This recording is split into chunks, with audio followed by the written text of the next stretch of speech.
Yeah, it keys into the kind of last question I wanted to specifically cover with you, which is again around risk. So expanding on that.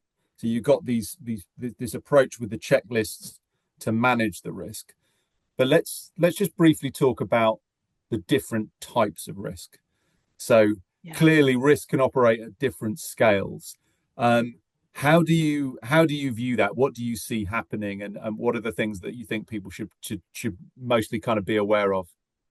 So the day-to-day, most likely operational risks must be tracked and monitored by both parties in a service all the time. The Yeah, contract is going to deal with death and destruction, I like to call it, right? I love So that description. That clearly separates it as a different level of risk altogether. and we know based on United States case law what would happen if someone dies. We know what would happen if there was destruction in some sort of service. Those things are clearly outlined by state. There, could be gross negligence, malpractice. There's insurance policies for all of that. There's almost people can kind of kick in. We know what's going to happen. There's going to be a claim in court, and there's probably going to be a regulatory involvement, and the insurance claims will be filed, and insurance will likely pay the damages, etc.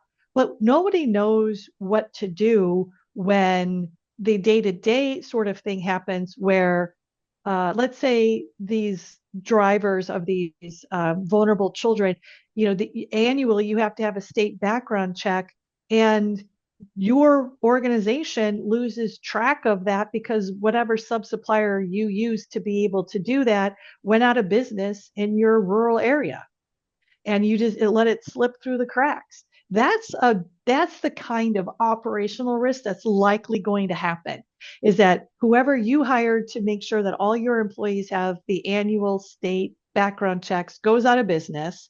You don't then get a new supplier in time. Now you have all these drivers that are supposed to be submitting their annual update. They don't. And one of them has some sort of a crime that would disqualify them from being able to transport vulnerable children, but they're continuing to transport vulnerable children because it was never caught. And then something unfortunate happens. The person is caught driving drunk while transporting vulnerable children. Well, there was a DUI 6 months ago, but it was never caught on the background check. So you weren't able to catch it and you weren't able to pull that person out. Now that's a very serious operational risk. And so that's the sort of thing that I like to focus on in the statement of work. What's likely going to happen? That scenario is really freakishly likely in rural areas in the United States to happen, that you would have a driver that has something that would disqualify him or her from driving vulnerable children, and it is missed. It falls through the cracks until there's a holy heck moment. And that holy heck is the person's pulled over for driving under the influence. And by the way, there's two vulnerable children in the backseat of the car. So, That's so that's the more likely thing. yeah, so what you're saying is that there can be a bit of a blind spot in terms of people will focus on the death and destruction, but actually that's pretty well catered for. That's a known quantity.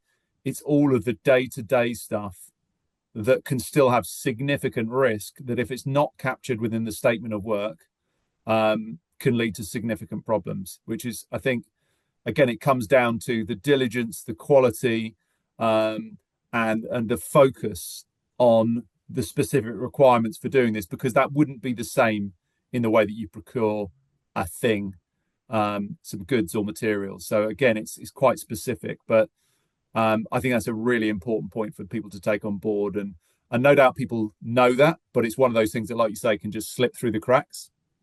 Yeah. And going back to the example that I'm living where the customer is 10 days late getting some information to the supplier, but still wants to hold the supplier accountable, that's the kind of operational risk I live in all the time. That's a very real operational risk. is that one party will not be able to adhere to the deadlines that it owes to the other party, and it has a cascade negative impact on the project as a whole. And until it gets to the oh holy heck moment at the end, we're 3 months late in deploying this software. Why? Because it started weeks after the contract was signed and the customer was 10 days late, and it just kind of cascaded through to now we're 3 months off schedule. Then we're paying attention because we're 3 months off schedule. I want people to start paying attention when things are 10 days off schedule. I want people to pay attention in how they write their scopes of work, that's a real risk. Like, that should set your hair on fire when you have a buying organization that's laissez-faire, that they want to hold the supplier accountable, but they themselves cannot meet deadlines. 10 working days, 2 full weeks. That's a big deal. That's a big risk.